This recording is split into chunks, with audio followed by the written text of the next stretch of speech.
এরকম একজন মুবারক সাহাবী আমার, যার জানাজায় এত এত ফেরেশতা আসছে, কিন্তু কবর তো এমন ভয়ঙ্কর ঘর যে এ আমার সাদরেও খাতির করে নাই।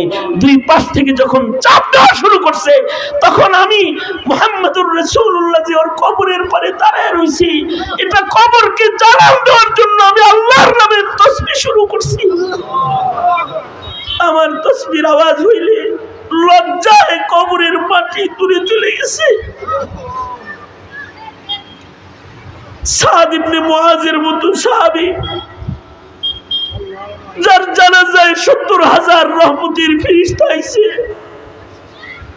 তার জানাজার সাহাবায়ে কেরাম যারা জানাজার নামাজ পড়েছে, তাদেরকে আল্লাহর রাসূল সতর্ককারী। নবী যদি সতর্ক না করত, কিয়ামত পর্যন্ত আনেওয়ালা কোন মানুষ জান্নাতের দরজা খুলে পেত না, খুঁজে পেত না, আর দুজক থেকে মুক্তির রাস্তা তালাশ করে পেত না।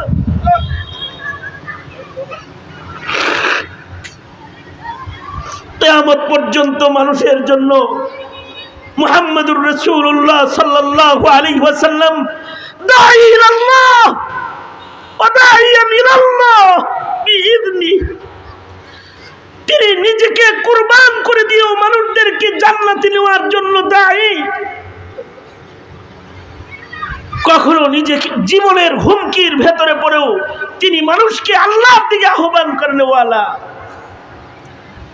উহুদের ময়দানে আল্লাহর রাসূল সাল্লাল্লাহু আলাইহি ওয়াসাল্লাম দান্দান মোবারক শহীদ করেছেন।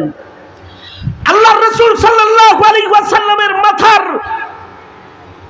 মাথা ছিদ্র হয়ে হাড্ডি ভেদ করে করি হেলমেটের কড়া ভেতরে ঢুকে পড়ছে। রক্তাক্ত পয়গম্বর উহুদের মাঠে কষ্ট করেছেন। ঘরে যখন গেছেন, হযরত আয়েশা সিদ্দিকা বলে, ওগো আল্লাহর নবী, উহুদের চাইতে বেশি কষ্ট মনে হয় আপনার আর কোথাও হয় নাই। আল্লাহর রাসূল গেছেন, হানজালাও যাবেন, নতুন বিয়ে করছেন, রুখসত দিছেন, তুমি বাসর ঘর করো, তোমাকে রুখসত। নবীজি তো চলে গেছেন। নবীজিরে কে না চিনে? নবীজিকে ইমানদার যদি না চিনে, তাহলে ওই ইমানদার কেমনে হয়? নবীজি তো শাহিদ। ইয়া আইয়ুহান নাবিয়্যু ইন্না আরসালনাকা শাহিদান। শাহিদানের মানে ভুল ব্যাখ্যা বিদাতীরা কয় হাজির নাজির। শাহিদান মানে হলো নবীজি নাই, কিন্তু নবীর তহারাত, নবীর খাতমে নবুওয়াত, নবীর নবুওয়াতের সাক্ষী কিয়ামত পর্যন্ত থাকবে, চলতে থাকবে। যেখানে রাসূল হাজির নাই, সেখানেও নবীর পক্ষে সাক্ষী থাকবে। এই রকম একটা গুরুত্বপূর্ণ বিষয়কে শাহিদান বলে বোঝায় যায় নবী হাজির নাজির না, নবীর থাকা লাগবে না।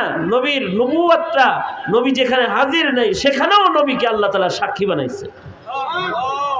এই কারণে নবীজিকে খালি ইমানদারে চিনে না, পাহাড়েও চিনে, গাছেও চিনে, পাথরেও চিনে। নবীজি উহুদের পাহাড়ের উপরে উঠছেন, যুদ্ধ হবে, তো উহুদ পাহাড় নাচানাচি শুরু করছে। অর্থাৎ উহুদ পাহাড় আল্লাহর রাসূল সাল্লাল্লাহু আলাইহি ওয়াসাল্লামকে চিনে। শুধুই মাত্র উহুদ পাহাড় নবীকে চিনে না, উহুদ পাহাড় নবীজিকে মুহাব্বত করে। শুধু উহুদ পাহাড় জামাদাত, নাবাতাত, হাইওয়ানাত যা আছে সবাই নবীজিকে মুহাব্বত করে। শুধু মুহাব্বত করে তা না, নবীর নামে তারাও সাক্ষ্য প্রদান করে। শুধু সাক্ষী দেয় তা না, নবীর জন্য শুধু মানুষ কাঁদে তা না, পাহাড় কাঁদে, পাথর কাঁদে, হাইওয়ানাত প্রাণীকুলো নবীর জন্য কাঁদে। আল্লাহর রাসূল সাল্লাল্লাহু আলাইহি ওয়াসাল্লাম একদিন মদিনার বাইরে থেকে মদিনায় ঢুকতেছেন। নবীজি হরদম হর হামেশা যেই পথে মদিনায় আসেন, আজকে সেই পথে আসতেছেন না, ভিন্ন পথে আসতেছেন। তো হযরত জিবরাইল আইসা নবীজিকে বলে, আল্লাহর নবী এই পথে আইতেছেন কেন মদিনায়? উহুদ পাহাড় কাঁদবার লাগছে, উহুদ পাহাড় কেন্দে জারজার। আল্লাহর রাসূল বললেন, জিবরাইল উহুদ পাহাড় কাঁদে কেন? উহুদ পাহাড় আপনাকে দেখতে পাইতেছে না, এর লেগে কাঁদে। সরওয়ারে দু আলম পাহাড়ের ভালোবাসার কদর করে হক আদায় কইরা আল্লাহর নবী নিজের সফরকে আবার পিছনের দিকে ব্যাক করলেন। ওই পথ ধইরা আবার আল্লাহর রাসূল মদিনায় ঢোকা শুরু করলেন। যে পথ দিয়া মদিনায় ঢুকতে উহুদ পাহাড়ে দেখা যায়, আল্লাহর রাসূল সাহাবীদেরকে নিয়ে উহুদ পাহাড়ের কাছাকাছি এসে দাঁড়ায়া বলে, সাহাবীরা দাঁড়াও, হাদা উহুদ, এটা উহুদ পাহাড়, ইউহিব্বুনি ওয়া উহিব্বুহু, ও পাহাড় উহুদ আমাকে ভালোবাসে, আমি নবী ও উহুদ পাহাড়কে ভালোবাসি। তার মানে সাহাবীরা তোমরাও উহুদকে ভালোবাসবা। উহুদ পাহাড় তো নবীজিকে চিনে, নবীজি উহুদ পাহাড়ের উপরে উঠছে, জাবালে উহুদ নাচা শুরু করছে। উহুদ পাহাড় নাচানাচি করে, সাথে আবু বকর ওমর আছে, সাহাবীরা আছে। আল্লাহর রাসূল উহুদকে ডেকে বললেন, এই উহুদ নাচস কেন? আমি মুহাম্মাদুর রাসূলুল্লাহ সাল্লাল্লাহু আলাইহি ওয়াসাল্লাম, আমার সাথে আছে আবু বকর, আমার সাথে আছে ওমর।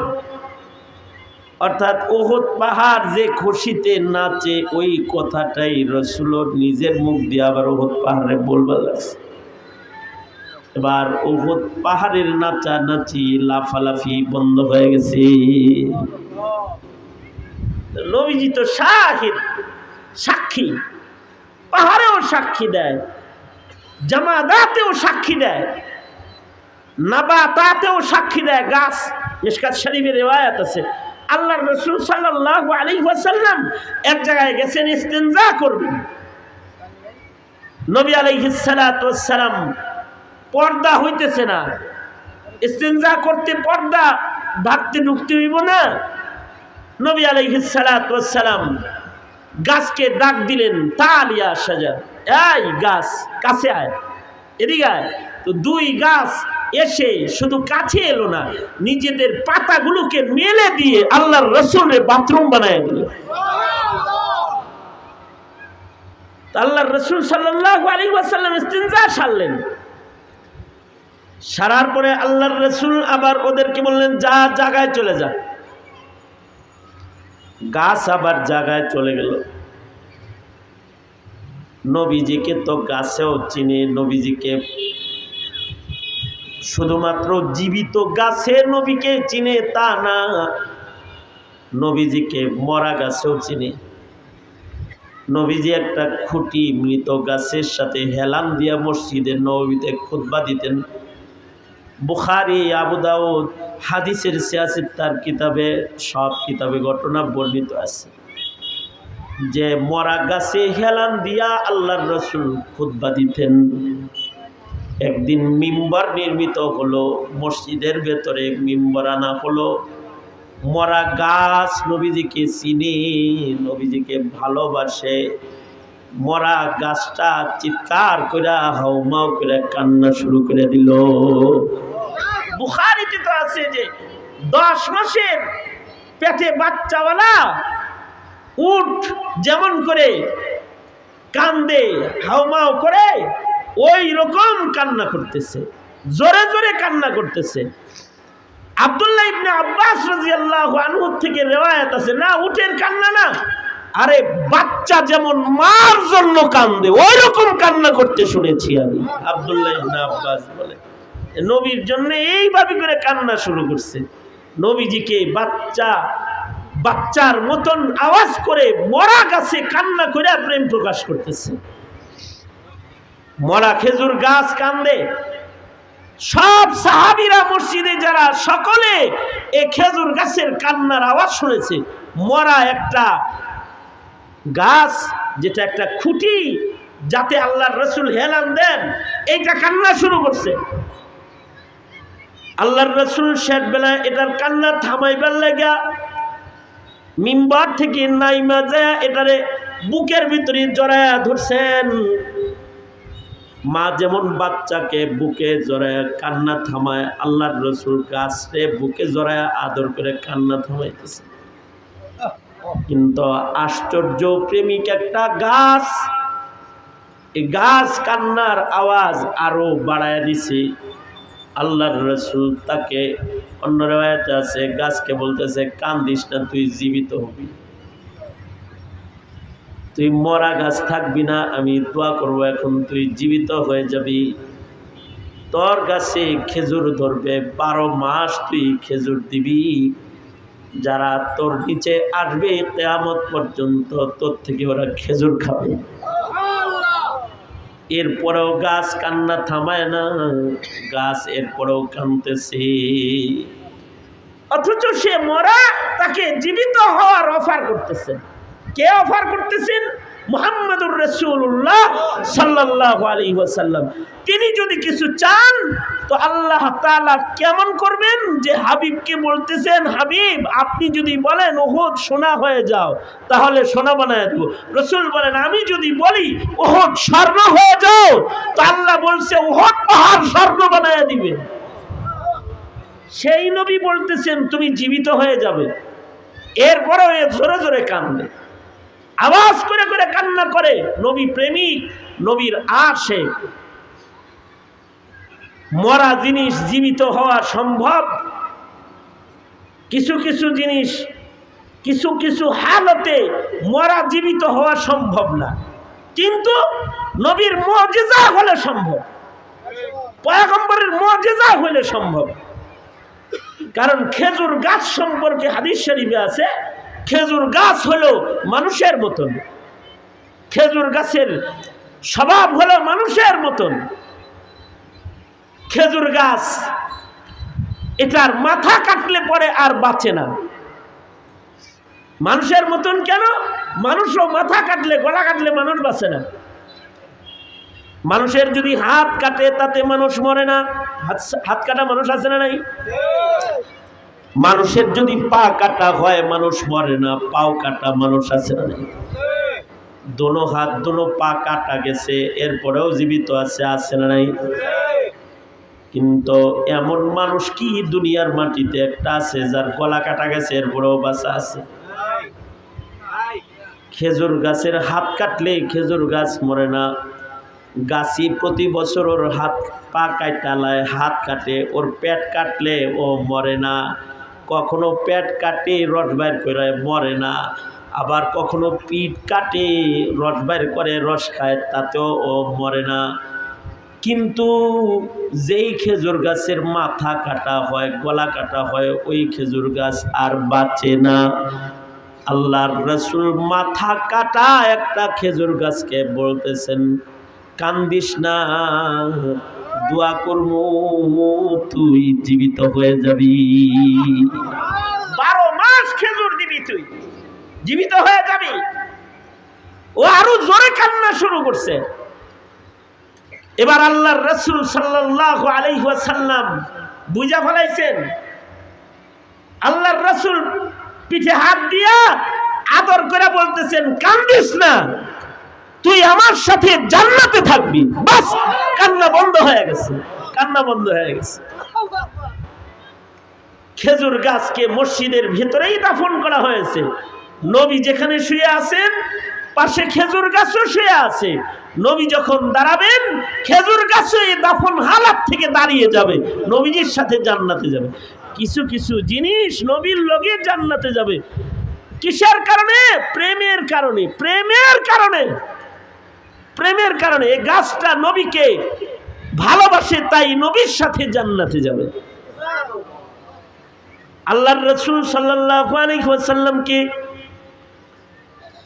শাহিদ বানাইছেন, আল্লাহ তাআলা সাক্ষী বানাইছেন। এ কারণে আল্লাহর রাসূলের নবুয়তের গাওয়াহ, খাতমে নবুয়তের গাওয়াহ মানুষ না, শুধু পাথরও দেয়। এক রিওয়ায়াতে আছে আবু জেহেল হাতে পাথর নিয়ে আইসা আল্লাহর রাসূলের সামনে বলে, এই মুহাম্মদ সাল্লাল্লাহু আলাইহি ওয়াসাল্লাম, আমার হাতের ভিতরে কি আছে যদি বলতে পারো। জালালউদ্দিন সৈয়দী রহমাতুল্লাহ আলাইহি আনছেন, হাতের ভিতরে কি আছে যদি বলতে পারো তাহলে আমি কালেমা পড়ে মুসলমান হয়ে যাব।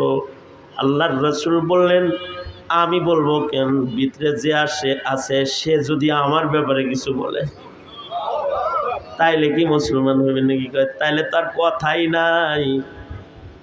এবার হাতের ভেতর থেকে আওয়াজ শুরু হয়েছে, আশহাদু আল্লা ইলাহা ইল্লাল্লাহ ওয়া আশহাদু আন্নাকা রাসূলুল্লাহ।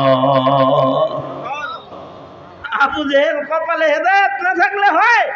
হে কয়, হে বিরাট জাদুঘর তো, তুমি পাথরের ভিতর থেকে আওয়াজ বের করে আলাইছো। নবীজিকে জাদুঘর বলে গালি দিয়ে দিছে, নবীকে চিনে নাই। আবার কাফের হওয়ার পরেও নবীজিকে চিনছে। নবীজি তো শাহিদ, কাফের হওয়ার পরেও হালতে কুফরেও নবীর ব্যাপারে সাক্ষী দিছে।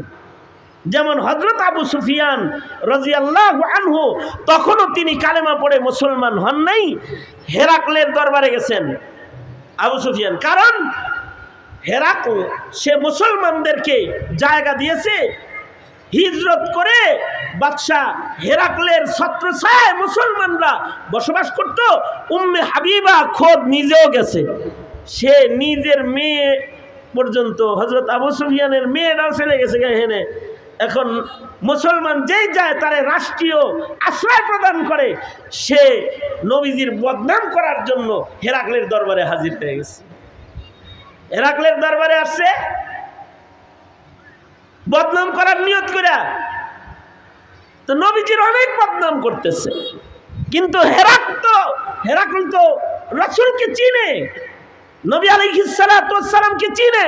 কিছু প্রশ্ন সে নবীজির ব্যাপারে আবু সুফিয়ানের কাছে করছে, হযরত আবু সুফিয়ানের কাছে। যে সকল প্রশ্ন করেছে তার ভেতরে একটা প্রশ্ন হলো, আচ্ছা বললাম মানুষে মানুষে কাজিয়া লাগায়, মানুষে মানুষে ঝগড়া লাগায়, বাপ ছেলে বিচ্ছেদ ঘটায়, সংসার ভেঙে দেয়, জামাই বোর ঝগড়া লাগায় দেয়, আচ্ছা তাইলে তো খুব মিথ্যা কথা কয়, চগলখড়ি করে, গীবত শিকায়াত করে, খুব দোষ, তাই না?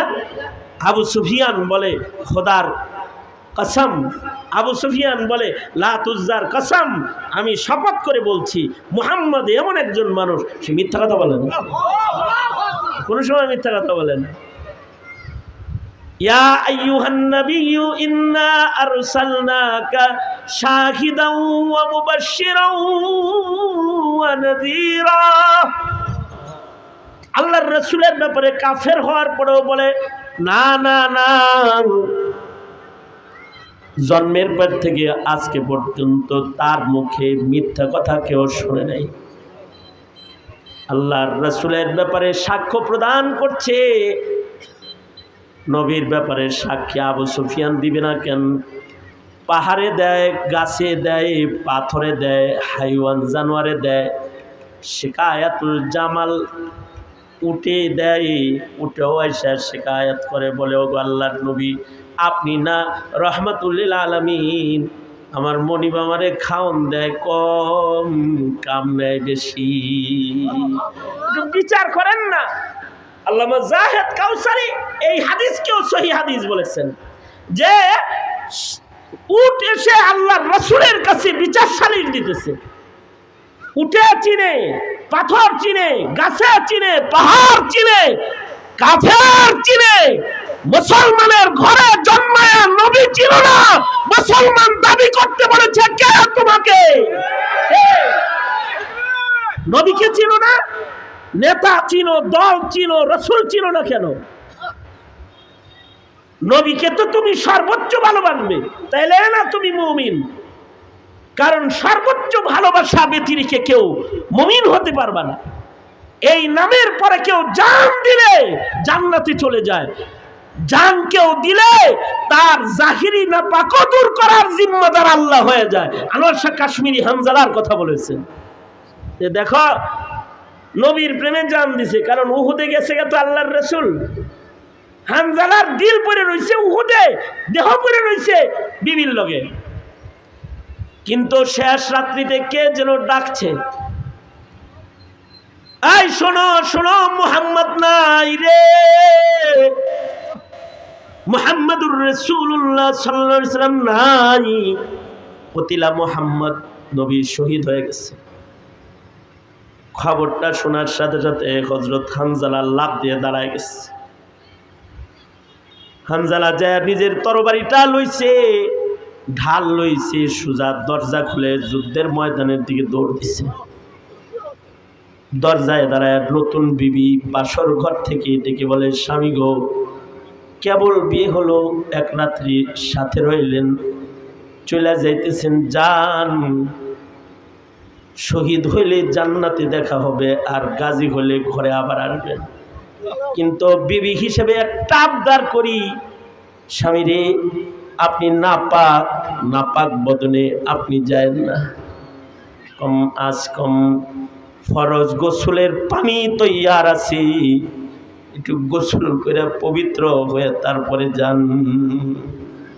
হযরত হানজালা বলে, কার জন্য গোসল করব আমি? আমার নবীজি নাই, আমার গোসল নাই, গোসল নাই, কার জন্য গোসল করব আমি? এক দৌড়ে যুদ্ধের ময়দানে চলে গেছে এবং আশ্চর্য প্রাণপণ যুদ্ধ করতে করতে শাহাদাত বরণ করেছেন। যুদ্ধের পরে আল্লাহর রাসূল সাল্লাল্লাহু আলাইহি ওয়াসাল্লাম যারা শহীদ হয়েছে তাদেরকে বিনা গোসল কবর দিতেছিলেন। হানজালার বিবির সামনে দাঁড়ায় বলে, ও আল্লাহর নবী, আমি কিন্তু আপনার প্রিয় সাহাবী হানজালার বিবি, সবাই রে গোসল ছাড়া কবর দিল, আমার স্বামীটারে গোসল ছাড়া দিয়েন না, কারণ ফরজ গোসল করে নাই, নাপাক বদনে যুদ্ধে এসেছে, তারে একটু গোসল দেন, সে নাপাক।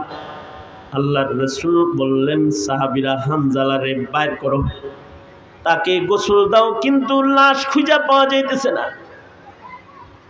শহীদদের ভিতরেও হানজালা নাই, জীবিতদের ভিতরেও হানজালা নাই।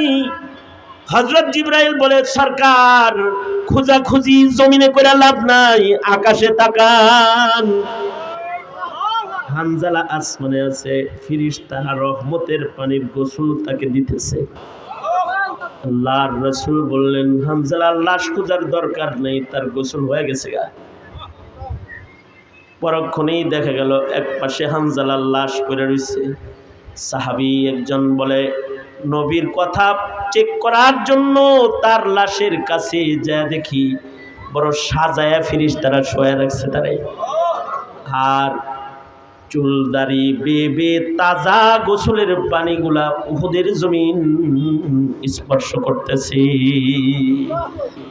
এ কারণে হানজালার নাম যদি হাদিসের পাতায় অথবা মুহাদ্দিসের খাতায় এসে যায়, তখন শহীদ হিসাবে আসে না, গসিল হিসাবে আসে। এমনকি হানজালার ছেলের নামও যদি হাদিসের পাতায় এসে যায় তো বলা হয় রাআহু ইবনুল গসিল। এমন একজন আশিকের পোলায় হাদিসটা বর্ণনা করছে, যেই আশিকরে আসমানের ফেরেশতারা গোসল দিছে।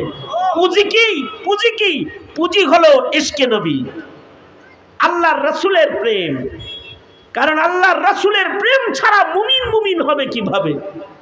সালাম উস पर के जिस पर जा फिदा करना सादत है, सलाम उस पर के जिस पर जा फिदा करना सादत है, सलाम उस पर के जिससे बुग़्ज़ नाफरमानी शकावत है, सलाम उस पर के जिससे बुग़्ज़ नाफरमानी शकावत है, सलाम उस पर के जिसने चांद को दो टुकड़े फरमाया, सलाम उस पर कि जिसका हुक्म से सूरज पलट आया, सलाम उस पर कि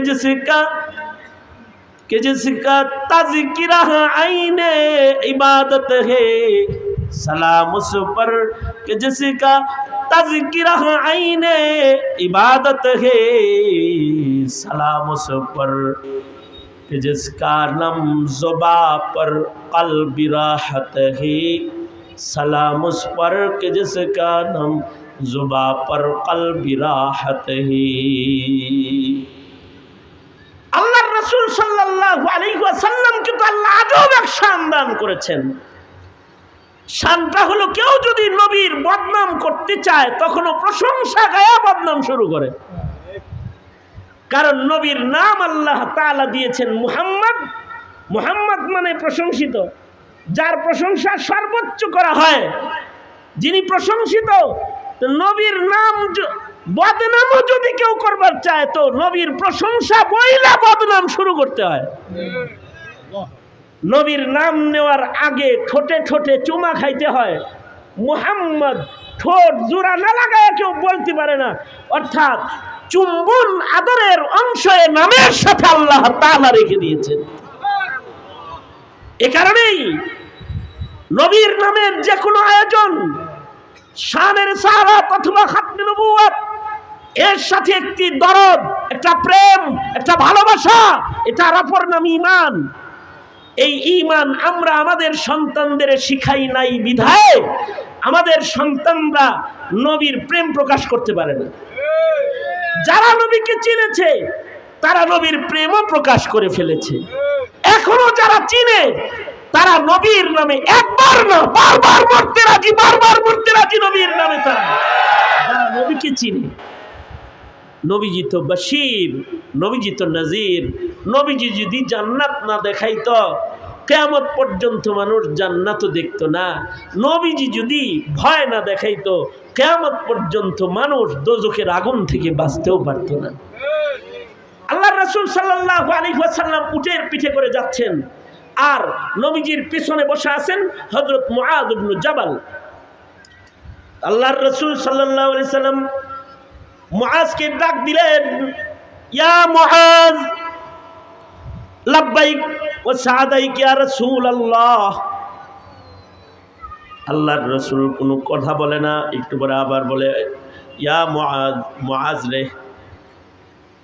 হযরত মুআয নবীজির পাশে পিছনে বসে রয়েছে, নবীজির জড়ায় ধরে। মুআয বলে, আমি যে নবীজির সওয়ারির পিছনে নবীজির সাথে বসে রয়েছি, আমার নবী আর আমার মাঝখানে কোনো পর্দা নেই, অর্থাৎ আমার বুকটা নবীর পিঠের সাথে লেগে আছে, অথচ এত কাছে আমি বসা। কিন্তু বাশীর পয়গম্বর বারবার আমার ডাকবার লাগছে, ইয়া মুআয, ইয়া মুআয। আমি বললাম লাব্বাইক ওয়া সাদাইক ইয়া রাসূলুল্লাহ। নবীজি আবার বলে, ইয়া মুআয, আই মুআয, আই মুআয। নবীজি তিনবার করে আমার ডাক দিয়া বলে, আই মুআয, বলো তো বান্দার উপরে আল্লাহর হক কি? বান্দার উপরে আল্লাহর হক কি? বান্দার জন্য আল্লাহ পাকের কোন হক আদায় করতে হবে? মুআয বলে, আল্লাহ আল্লাহর রাসূল সবচেয়ে বেশি জানে। আল্লাহর রাসূল সাল্লাল্লাহু আলাইহি ওয়াসাল্লাম মুআযকে বললেন, শোনো, ভালো করে শোনো, বান্দার উপরে আল্লাহর হক হলো বান্দা যেন কখনো আল্লাহর সাথে কাউকে শরীক না করে, শিরক না করে। এবার আল্লাহর রাসূল বলে, মুআয বলো তো আল্লাহর উপরে বান্দার হক কি? জানো জানো আল্লাহর উপরে বান্দার হক কি? আল্লাহ আল্লাহর রাসূল সবচেয়ে বেশি জানেন, ভালো জানেন। বান্দার উপরে আল্লাহর হক হলো যেই বান্দা আল্লাহর সাথে শিরিক করবে না, আল্লাহর দায়িত্ব হলো এই বান্দাকে জান্নাতে নিজের কাছে জায়গা দিয়ে দেওয়া। হযরত মুআয ইবনে জাবাল বলে, ওগো আল্লাহর নবী, এত বড় বাশারাত বাশীর পয়গম্বরে দিছে, আমি এই সংবাদটা কি মানুষের কাছে বলে দিব? আল্লাহর রাসূল সাল্লাল্লাহু আলাইহি ওয়াসাল্লাম বললেন, না, এখন বলো না। এখন যদি বলো তাহলে সব নামাজ রোজা বাদ দিয়া বসে থাকবো না, ইবাদত বন্দি করুক, রবের তো আরো হক আদায় আছে ওইগুলো আদায় করতে থাকো।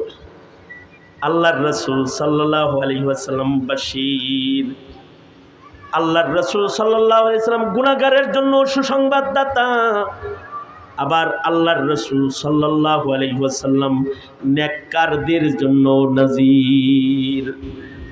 মা আরসালনাকা শাহিদাও ওয়া মুবাশশিরাও ওয়া নাযীরা, নেককারদের জন্য তিনি ভীতি প্রদর্শনকারী। সাহাবায়ে কেরামের চেয়ে বড় নেককারদের জামাত হয় সাদ ইবনে মুআজ রাদিয়াল্লাহু আনহু। ওনার জানাজায় ৭০,০০০ রহমতের ফেরেশতা আসছে।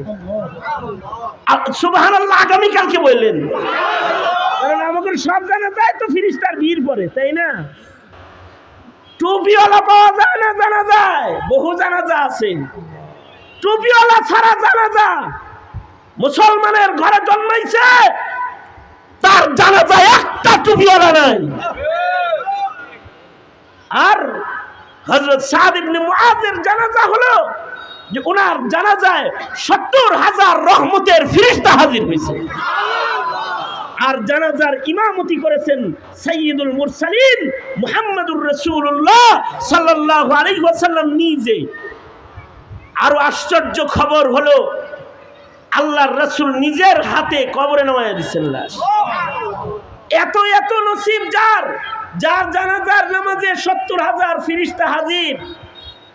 আল্লাহর রাসূল নিজে জানাজার ইমাম, কিন্তু আল্লাহর রাসূল সাল্লাল্লাহু আলাইহি ওয়াসাল্লাম দাফন করার পরে কবরের পারে দাঁড়িয়ে দাঁড়িয়ে আল্লাহর রাসূল বলতেছেন সুবহানাল্লাহি আলহামদুলিল্লাহি ওয়া লা ইলাহা ইল্লাল্লাহ, আল্লাহু আকবার, আল্লাহু আকবার।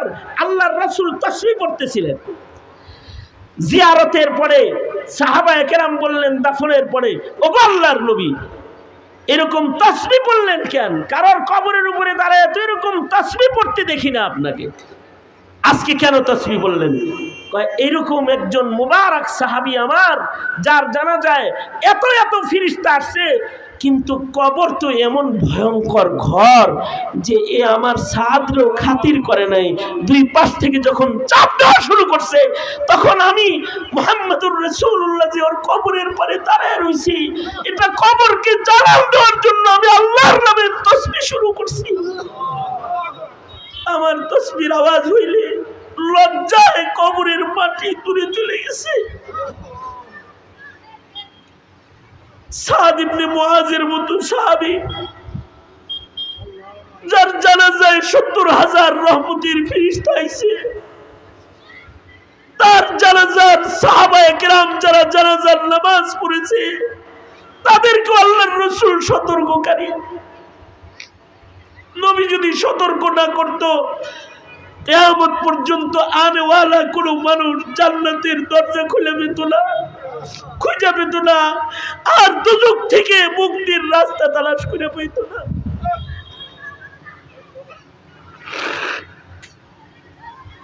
কিয়ামত পর্যন্ত মানুষের জন্য মুহাম্মদুর রাসূলুল্লাহ সাল্লাল্লাহু আলাইহি ওয়াসাল্লাম দাঈ ইলাল্লাহ ওয়া দাঈয়ান ইলাল্লাহ বিইذনি, তিনি নিজেকে কুরবান করে দিয়েও মানুষদেরকে জান্নাতে নেওয়ার জন্য দায়ী।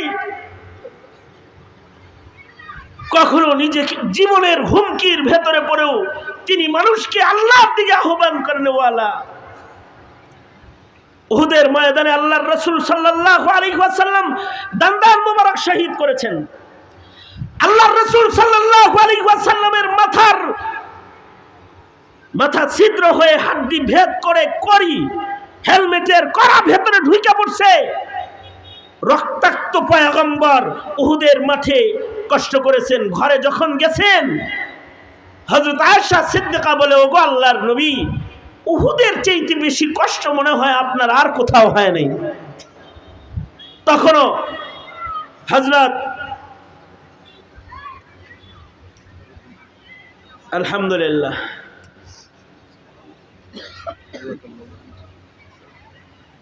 হযরতুল আল্লাম বড় ভাই মঞ্জুরুল ইসলাম আফিন্দি দামাত বারকাতুহুম চলে এসেছেন। আমার রিমান্ডের প্রথম রাত্রির থেকে যিনি আমার সান্ত্বনা। 12 দিন আমি রিমান্ডে ছিলাম, এই প্রথম রাত থেকে আমাকে সান্ত্বনা দিয়ে একেবারে ওনার ডান পাশে, মাঝখানে উনি ডান পাশে আমাকে শোয়া জড়ায় ধরে রাখতেন।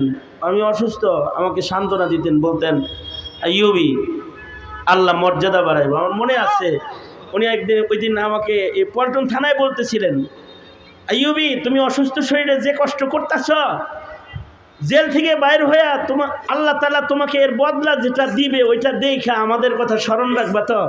আমাকে এই শব্দটাই হুজুর বলছে। আমি বলছি কি বলেন হুজুর, আল্লাহ তাআলা যদি মর্যাদা দেয় আমারে খালি দিব, আপনারে দিব না? তখন আপনি যদি আবার স্মরণ না রাখেন, আপনি আমারে স্মরণ রেখেন। তো মোহতারাম হাজিরিন, আল্লাহর রাসূল সাল্লাল্লাহু আলাইহি ওয়াসাল্লাম হযরত উম্মুল মুমিনিনকে বললেন, এর চাইতে বেশি কষ্ট আমার হয়েছে তায়েফে। এত কষ্টের পরেও ওদাইয়ান ইলাল্লাহ, এই কারণেই নবীর পরে নায়েবে নবী যারা তারা দাইয়ান ইলাল্লাহ, তাদেরকে তোমরা গালি দাও, তাদেরকে তোমরা জেলে দাও, তাদেরকে তোমরা অত্যাচার করতে পারো, কিন্তু তারা তোমাদেরকে ফেলে দিতে পারে না, কারণ তারা দাইয়ান ইলাল্লাহ। মুহতারাম হাজিরিন, সেই দৃষ্টিকোণ থেকে বলছি, এই উলামায়ে কেরামের কি দরকার পড়েছে ঈদের ছুটিতে এসে দিনব্যাপী আপনাদেরকে কিছু বুঝানোর? ওদাইয়ান ইলাল্লাহ, তারা নায়েবে নবী, এই কারণে বুঝাইতে এসেছে। আপনি বুঝুন এবং আপনার আলো রিয়ালকেও এই কথাটাই বুঝান, নবীকে চিনান, নবীকে বুঝান, তো প্রজন্ম কাদিয়ানি নয় শুধু নাস্তিক্যবাদের ফিতনা থেকে বেঁচে যাবে, ঈমান নিয়ে কবরে যেতে পারবে। আল্লাহ তাআলা আমাদেরকে নবীর মর্যাদা বুঝার তৌফিক দান করুন।